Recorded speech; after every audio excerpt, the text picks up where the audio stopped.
नमस्कार प्रिय मित्रों, मैं ज्योतिषकार कमल आप सबका हार्दिक अभिनंदन करता हूं आपके अपने इस प्यारे यूट्यूब चैनल एस्ट्रो कमल में। दोस्तों, आज हम योगिनी के एक ऐसे गुप्त सम्मोहन के बारे में बात करते हैं जो हर साधक के लिए ज़रूरी है। साधक के लिए इसलिए ज़रूरी है कि साधना में कोई न्यू कॉमर्स हो या जो पुराने मंजे हुए खिलाड़ी हो, साधना के अच्छे गूढ़ जानकार हो, सबके लिए एक सम्मोहन जरूरी है जो योगिनी का गुप्त सम्मोहन है। 64 योगिनी का गुप्त सम्मोहन। ये सम्मोहन क्या है?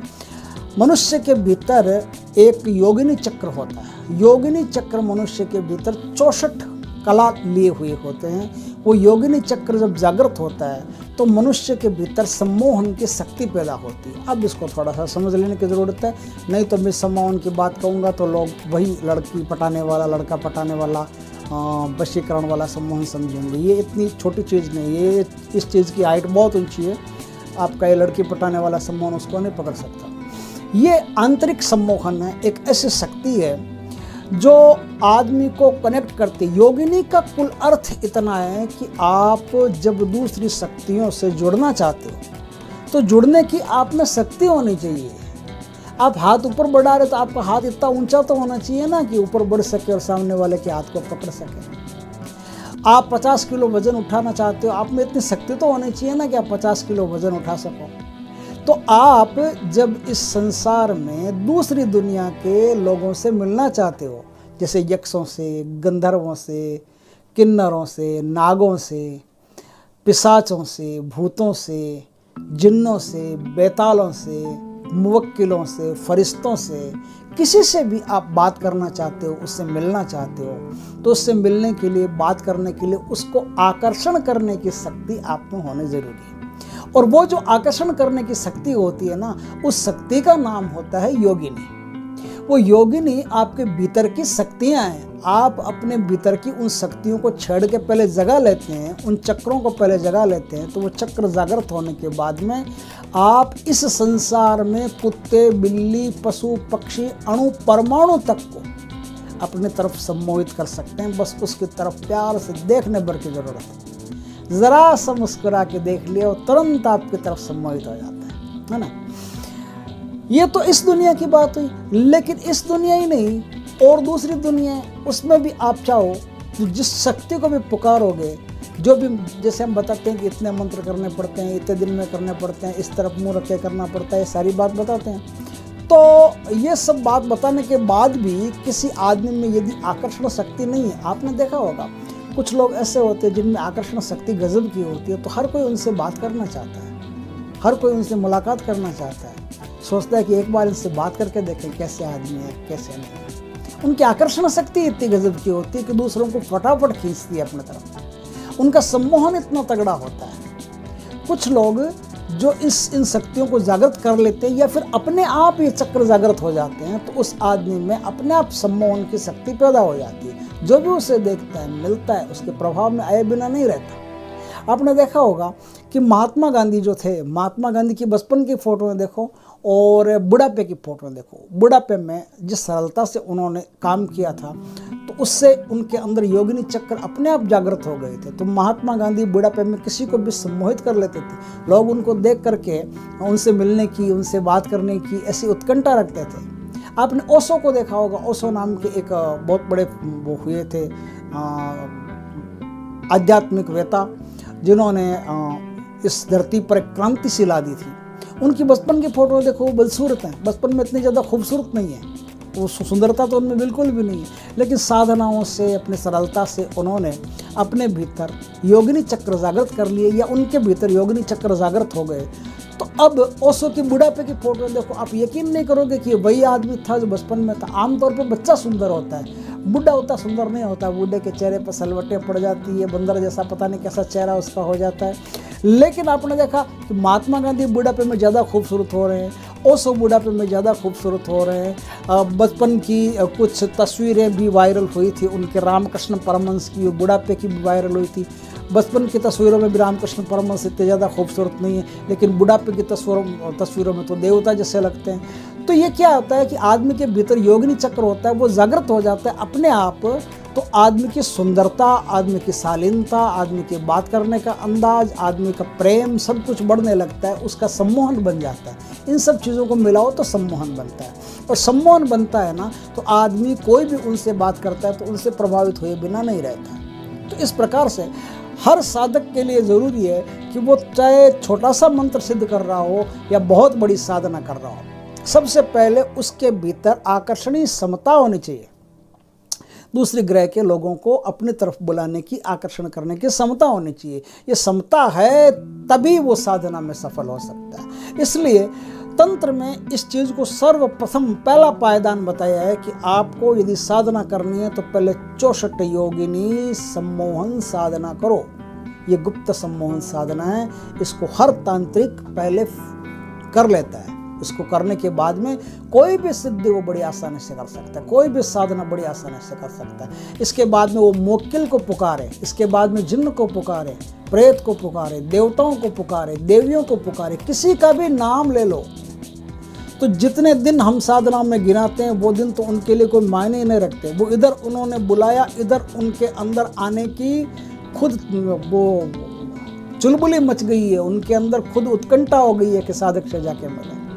जिस देवता का, जिस देवी का, जिस यक्ष का, जिस यक्षिणी का, जिस प्रेत का, जिस प्रेतनी का, अप्सरा का वो नाम ले लेते हैं, वो टारगेट कर लेते हैं, उस मंत्र का जाप कर लेते हैं। उस मंत्र के जाप के साथ ही साधक की आकर्षणीय शक्ति उनसे जाकर के सीधा टकराती है, उनको सम्मोहित करती है अपनी तरफ खींचने के लिए। इस शक्ति के बाद में इसकी साधना 3 प्रकार से होती है। तीनों ही साधना आज मैं बताऊंगा। 3 प्रकार से इसकी साधना होती है। जो सबसे छोटी साधना कर लेता है ना, वो इस संसार में किसी को भी संबोधित कर सकता है। स्त्री हो, पुरुष हो, कोई भी हो, थोड़ा सा समझदार होना चाहिए, बड़ा होना चाहिए। 17-18 साल की आयु के बाद में इस साधना को किया जा सकता है, और 60-65 साल की आयु तक इस साधना को किया जा सकता है। तो कोई भी हो इस साधना को तबीयत से कर सकता है, और जो इस साधना को करेगा वो इस संसार में किसी को भी अपनी तरफ आकर्षित कर लेगा। एक कोई हमारे व्यूवर है, उन्होंने लिखा था कि चलो आप आदमियों का सम्मोहन की तो बात बताते हो, आदमियों के वशीकरण की तो बात बता देते हो, लेकिन हमको तो पशुओं के वशीकरण की बात चाहिए। लो, ये पशुओं के वशीकरण की भी बात है। आपको सिर्फ इतना ही काम करना है कि इस धरती के मेल मिलाप वाले लोगों को ही सम्मोहित करना है, सिर्फ आदमियों को ही सम्मोहित करना है, स्त्रियों को ही सम्मोहित करना है, पशुओं को ही सम्मोहित करना है, पक्षियों को सम्मोहित करना है। बस तब तक तो आपको ये सबसे छोटा विधान है वो कर लेना चाहिए। आपके उस दिन से चक्र जागृत हो जाएंगे। उस दिन से पशु पक्षी, ये जो छोटी छोटी चीज़ें, ये फट से आपकी तरफ आकर्षित होना शुरू हो जाएंगे, सम्मोहित होना शुरू हो जाएंगे। लेकिन आपको और बड़ा विधान करना है, और बड़ी सिद्धियां करनी है, घनघोर सिद्धियां करनी है, तो फिर इस विधान को थोड़ा सा बड़ा करना पड़ेगा। इस विधान को करने से आपकी इस संसार में कोई ऐसा नहीं जिसका आप टारगेट बना दो, जिसकी आंखों में आप देख लो, जो एक बार आपका चेहरा देखे और आपकी तरफ सम्मोहित ना हो। बड़ी सरल साधना है, इस साधना को अवश्य करना चाहिए। दोस्तों, अब इस साधना को कैसे करना चाहिए ये भी हम बता देते हैं। इस साधना को सिर्फ एक दिन बनता है साल में, और वो बनता है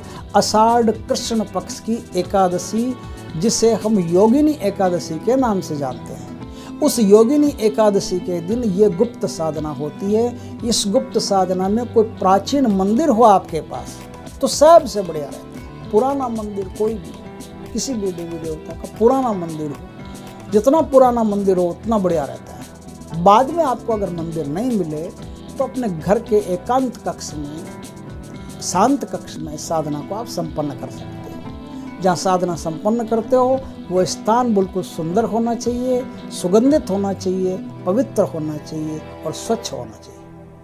उस स्थान पर आप गुरु के आशीर्वाद से एकादशी के दिन से इस साधना को शुरू कर सकते हो, या एकादशी के दिन इस साधना को शुरू कर सकते हो। इस साधना को शुरू करने के लिए 3 विधान मैंने बताए हैं। तीनों विधान एक जैसे हैं, लेकिन दिनों का फर्क है। एक विधान है जो आप खाली इस पशु पक्षी वाले सम्मोहन तक के नहीं रहना चाहते, आप साबर मंत्रों को, वैदिक मंत्रों को, इनको भी हल्का हल्का सिद्ध करना चाहते हैं, तो ये विधान क्या होगा?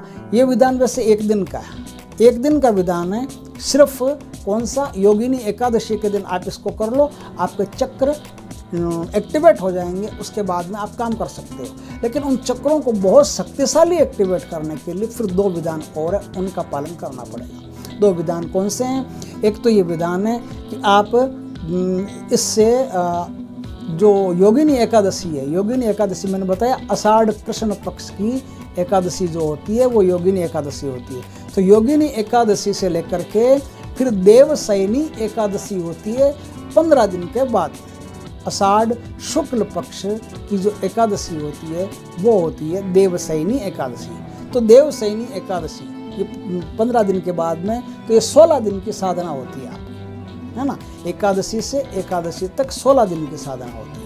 तो इस 16 दिन की साधना को आप करोगे तो एक लिमिट में आपके मंत्र, आपके मंत्रों के देवता आपको अनुभव होना शुरू हो जाएंगे कि आपके आसपास हैं और आपको उनकी साधना सफल हो रही है, उनकी सिद्धियां प्राप्त हो रही है। लेकिन अब आप चाहते हो कि इनसे बहुत ऊपर बढ़ना है, आप यहाँ तक नहीं रहना है, इनसे बहुत ऊपर बढ़ना है। जैसे अब काली की सिद्धि करनी है, जैसे हनुमान जी का प्रत्यक्षीकरण करना है, जैसे राम जी के दर्शन करने हैं, तो फिर क्या है, इसी साधना को आपको लंबा ले जाना पड़ेगा। देव शयनी एकादशी से लेकर देवोत्थान एकादशी तक, इन 4 महीने तक आपको ये साधना, 4.5 महीने तक, क्योंकि 15 दिन ये भी हैं, आषाढ़ कृष्ण पक्ष एकादशी वाली 15 दिन है, तो 4.5 महीने तक इस साधना को आपको लंबा ले जाना पड़ेगा और लंबी गहन साधना करनी पड़ेगी। उससे क्या होगा कि भारी रूप से अत्यधिक शक्तिशाली होकर के आपके योगिनी चक्र आपकी कुंडलिनी शक्ति से मिल जाएंगे और कुंडलिनी शक्ति से मिलकर के क्या करेंगे, इस ब्रह्मांड में जो भी कोई अधिनायक देवता है उनको भी आकर्षित करने, उनके दर्शन करने की आपकी आंखों के बीच में क्षमता बढ़ देंगे। आमतौर पर आंखें ऐसी हो गई है कि हमें साफ, आदमी जो होता है ना वो भी साफ नहीं दिखता है, उसके लिए भी हमको चश्मा पहनना पड़ता है। तो देवता कहाँ से साफ दिखेंगे? उनके लिए तीसरी आंख चाहिए। कृष्ण कहते हैं, हे अर्जुन, तू अपने चर्म चक्षुओं से मुझे नहीं देख सकता, इसके लिए तुझे दिव्य दृष्टि चाहिए। तो वो दिव्य दृष्टि चाहिए। तो इस साधना से क्या होगा, इस साधना से आपके योगिनी चक्र बहुत ऊंची अवस्था में जागृत होंगे, बहुत शक्तिशाली जागृत होंगे और शक्तिशाली जागृत होकर के उनका सारा तारतम्य बन जाएगा आपकी कुंडलिनी शक्ति से। और इन 4 महीनों में, 4.5 महीनों में योगिनी चक्र कुंडलिनी शक्ति में मिलकर के पूरी कुंडलिनी शक्ति को एक्टिवेट करेंगे, जागृत करेंगे। और कुंडलिनी शक्ति को जागृत करने के बाद में सारा जो प्रकाश है, सारी जो लाइट है वो आपके आज्ञा चक्र पर आके गिरेगी और आज्ञा चक्र पर आकर गिरने से आपका आज्ञा चक्र बहुत शक्तिशाली रूप से एक्टिवेट हो जाएगा। इस आज्ञा चक्र से जब कोई भी देवी देवता, यक्ष, भूत, प्रेत आपकी नज़रों से निकल नहीं सकता, छुप के जो भी निकलेगा आपको पता चल जाएगा कि ये निकल रहा है। जिस देवता का आह्वान करोगे तत्काल वो देवता आपके पास आने के लिए विवश हो जाएगा, सम्मोहित हो जाएगा। विवश क्या हो जाएगा, कोई खींच के नहीं है, मतलब वो आने के लिए उसकी भी इच्छा होने लगेगी, इसने पुकारा है चलो। और इसके बाद में आप में भी मूलभूत परिवर्तन होंगे, आप में भी एक अच्छे इंसान के गुण पैदा होना शुरू हो जाएंगे। यदि पहले से अच्छे इंसान हो तो ये चक्र बहुत अच्छी तरह से आपका सिद्ध हो जाएगा। लेकिन अगर पहले से आप में थोड़ी सी परेशानी है, कोई चरित्र में अच्छे इंसान नहीं हो, क्रोध ज़्यादा आता है, लोभ लालच की थोड़ी सी सीमा नहीं है, बहुत थोड़ी प्रॉब्लम है, तो उससे क्या होगा कि इन चक्रों के जागृत होने से, कुंडलिनी शक्ति के साथ मिलकर के जागृत होने से आपके स्वभाव में मूल परिवर्तन आ जाएगा। और मूल परिवर्तनों में क्या होगा कि जो पहले परिवर्तन थे वो जड़ से बिल्कुल अलग हो जाएंगे। आप में काम वासना नहीं रहेगी, आप में ब्रह्मचर्य पैदा हो जाएगा, आप में धर्म ज्ञान पैदा हो जाएगा, आपको गूढ़ से गूढ़ चीज़ें फटाफट से पता चलने लगेगी।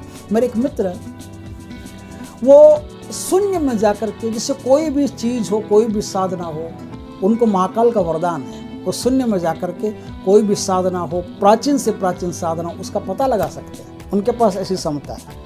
तो ये क्षमता आपको इन्हीं चक्रों के द्वारा प्राप्त होती है, इन्हीं चक्रों के द्वारा प्राप्त होती है। इन्हीं चक्रों के द्वारा आप इस संसार में कोई भी अच्छा काम कर सकते हो और अपना भी आध्यात्मिक विकास कर सकते हो। किसी भी देवता की साधना फटाफट आपको सिद्ध हो सकते हो। तो 3 प्रकार के मैंने विधान बताएं। मंत्र एक ही है, तरीका एक ही है, सिर्फ दिनों का फर्क है। एक दिन का है, एक 16 दिन का है और एक 4.5 महीने का है। जब तक देवोत्थान एकादशी वापस नहीं आती है तब तक का है। तो इस साधना को करते कैसे हैं वो हम बता देते हैं। इसके लिए स्वच्छ साफ कमरा हो वो चाहिए आपको उत्तर दिशा में बैठ करके ये साधना करनी है। पूरी साधना इंटरनल है, इसलिए जब आप साधना करो तो आपका पूरा का पूरा ध्यान आपकी कुंडलिनी शक्ति पर, मूलाधार से सहस्त्रार पर, और आपके जो चक्र हैं उन चक्रों पर, और आपका जो आज्ञा चक्र है आज्ञा चक्र पर, इन पर आपका ध्यान रहना चाहिए। या फिर ईडा, पिंगला, सुषुम्ना, 3 प्रकार की आपकी जो सांसें, उन सांसों में आपका ध्यान रहना चाहिए कि जब मंत्र आ रहा है तो सांसों पर सवार होकर आ रहा है, और मंत्र जा रहा है तो सांसों पर सवार होकर जा रहा है। मंत्र आना जाना, आवागमन, आपका जो मंत्र, अभी मंत्र बताएंगे ना, उस मंत्र का आवागमन आपका सांसों के द्वारा हो रहा है, क्योंकि आपकी सांसें आपकी शक्ति के साथ जुड़ी हुई है। तो सांसों पर यदि आप इस मंत्र का अभ्यास करते हो तो आपकी शक्तियाँ अपने आप जागना शुरू हो जाती हैं, और कुछ ही समय में आपको इसका आभास होने लगेगा। मेरे कहने की ज़रूरत नहीं है, कुछ ही दिनों में आपको इसका आभास होने लगेगा कि आपके आसपास बहुत सारी शक्तियाँ हैं, और वो शक्तियाँ आपके प्रति प्रेम पूर्ण दृष्टि से देख रही है। वो शक्तियाँ आपकी तरफ प्रेम पूर्ण दृष्टि से देख रही है। ऐसे में यदि आपने किसी शक्ति से बात करने की भी कोशिश कर ली तो आपसे बात करने के लिए भी राजी हो जाएंगे। कुछ लोग होते हैं जो जिन्नों से बात कर लेते हैं, प्रेतों से बात कर लेते हैं, यक्षों से, देवताओं तक से बात कर लेते हैं। तो ऐसे लोग जो होते हैं ना, इनके भीतर है ना योगिनी चक्र जागृत होते हैं। तो योगिनी चक्र जागृत होने से बहुत सारी शक्तियाँ आपको अपने आसपास महसूस होना शुरू हो जाएगी, और आप उनसे बात करने की थोड़ी सी हिम्मत करके प्यार से उनकी तरफ इशारा कर दो, वो आपसे बात करने के लिए भी तैयार हो जाएगी।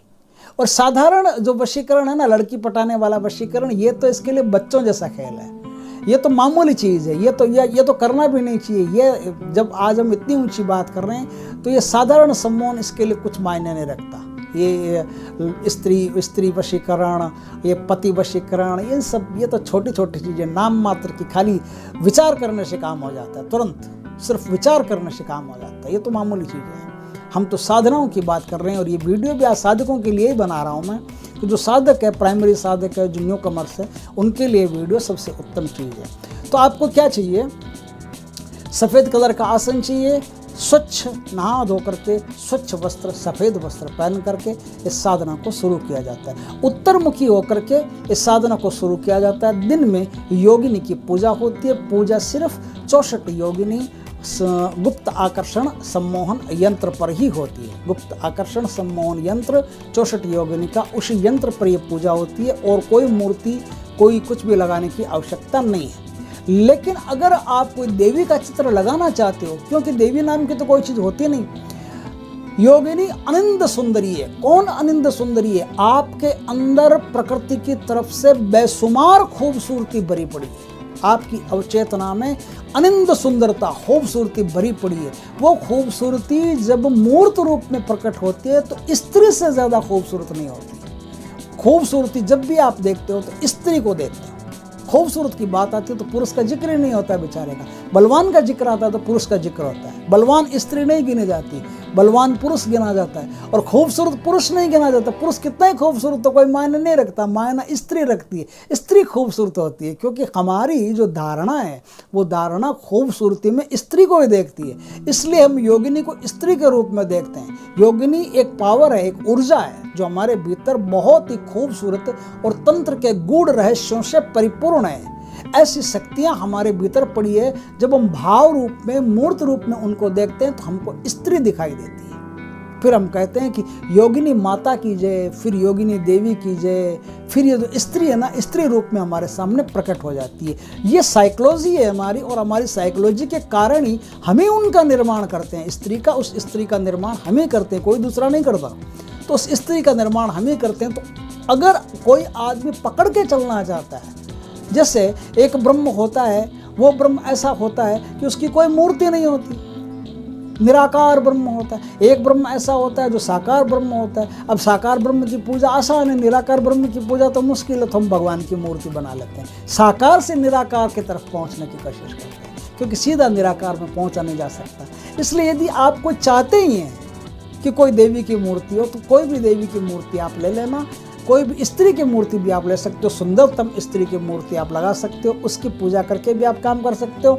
देवी की मूर्ति लगा करके भी आप पूजा करके काम कर सकते हो, और नहीं लगाओगे तो भी कोई फर्क नहीं पड़ेगा, क्योंकि काम तो सारा इंटरनल है। जब आप काम करोगे तब आपकी आंखें नहीं खुलनी चाहिए और मौन आंखों में आती जाती सांसों पर ध्यान रखते हुए, आज्ञा चक्र पर ध्यान रखते हुए या सहस्त्रार पर, मूलाधार पर, कहीं भी कुंडलिनी शक्ति के कहीं भी किसी भी चक्र पर ध्यान रखते हुए आप इस साधना को संपन्न करोगे। साधना के लिए धूप दीप होना जरूरी है। धूप दीप इसलिए होता है कि दीपक कमरे में रोशनी पैदा करता है और दीपक इस बात का प्रतीक होता है कि ये जो दीपक हमने जलाया ये दीपक हमारे भीतर भी जलना चाहिए। तो इस बात का प्रतीक होता है कि जो हमने बाहर जलाया है वो हमारे भीतर भी जलेगा, इसलिए दीपक होता है। धूप सुगंध इसलिए होती है कि एक तो उसमें बैठने में हमको आराम लगता है, जब आसपास खुशबू सुगंध हो तो हम आराम से देर तक उसमें बैठ सकते हैं। दूसरा ये है, सुगंध इस बात का परिचय होती है कि हम अपने कार्यों से साधना के द्वारा जो सिद्धि प्राप्त करेंगे उस सिद्धि से इस समाज में सुगंध यानी अति उत्तम कार्यों को फैलाएंगे। सुगंध जैसे फैलती है ना, वैसे ही हम भी अपने कर्मों की सुगंध को, अच्छे कर्मों की सुगंध को पूरी पृथ्वी पर फैलाएंगे, ऐसा हम प्रयास करेंगे। तो धूप दीप होना जरूरी है, बाकी किसी चीज़ की कोई आवश्यकता नहीं है। सीधा आसन लगाओ, योगिनी को प्रणाम करो, अपने भीतर की शक्तियों को प्रणाम करो, प्रणाम करके बैठ जाओ आप साधना करने के लिए। उत्तर दिशा की तरफ मुंह रहता है, साधना करने के लिए बैठ जाओ। 21 माला रुद्राक्ष की, तुलसी की, स्पट्टी की, कोई भी हो, तीनों में से आपके पास किसी भी माला का उपयोग किया जा सकता है। माला नहीं भी हो तो भी चलेगा। 21 माला से मतलब है अपने को तो 2100 मंत्रों से मतलब है। 2100 मंत्र आप कैसे करते हो ये आप पर डिपेंड है। चाहे तो आप पहले एक दिन कोशिश करके देख, 3-4 दिन पहले कोशिश करके देख लेना कि 2100 मंत्र कितने घंटे में होते हैं, उससे आधा घंटा ज़्यादा ले लेना। और बिना माला के भी आप ये जाप कर सकते हो कि मैं 2100 मंत्रों का जाप करूँगा और इससे ज़्यादा हो गए तो भी आपको समर्पित हो, और कम तो होने का सवाल ही नहीं है। एक माला ज़्यादा हो चलेगा, कम नहीं हो सकती। तो सारी माला उपंसु होगी, मनोगत होगी, सायकिक होगी। इस बात का आप ख्याल रखें। ज़्यादा से ज़्यादा तो ये है कि आप उपंसु भी नहीं करके मानसिक करें, भीतर ही भीतर इस मंत्र को प्रकट होने दें तो ज़्यादा बढ़िया है, ज़्यादा बेटर है।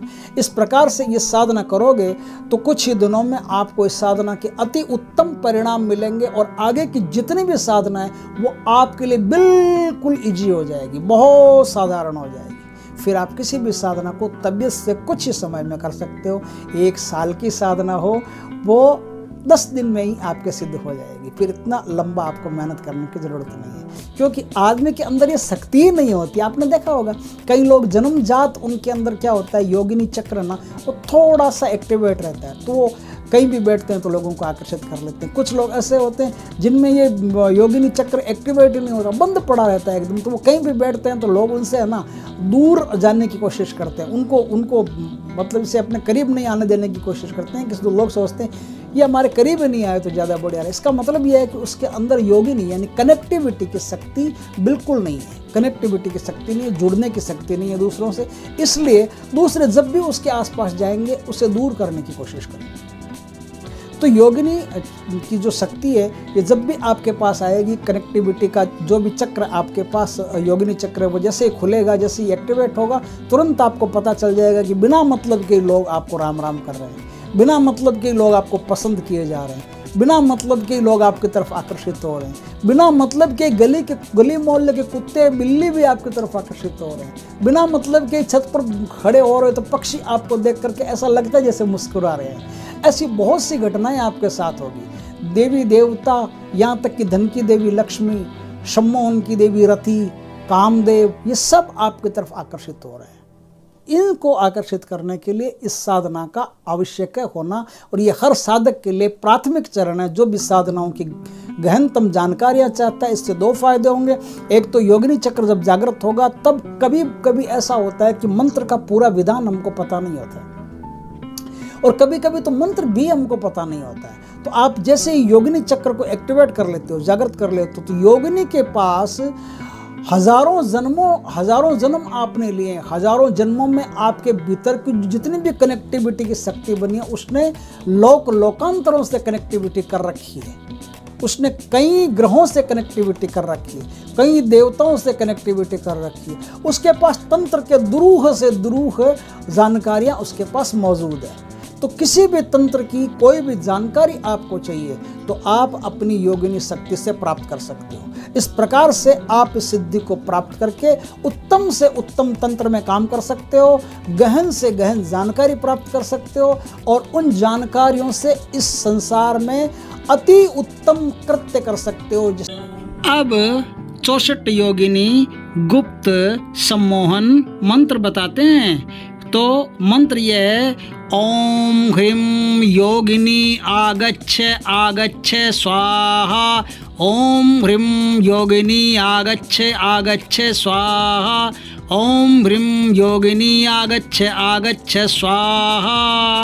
दोस्तों, वीडियो अच्छा लगे तो लाइक करना, कमेंट करना, शेयर करना और अब तक यदि आपने हमारे चैनल को सब्सक्राइब नहीं किया है तो सब्सक्राइब करना। पास में जो बेल आइकॉन का बटन है वो दबा देना ताकि हमारे ज्ञानवर्धक जानकारीपूर्ण वीडियो सबसे पहले आपके पास आ सके। जय श्री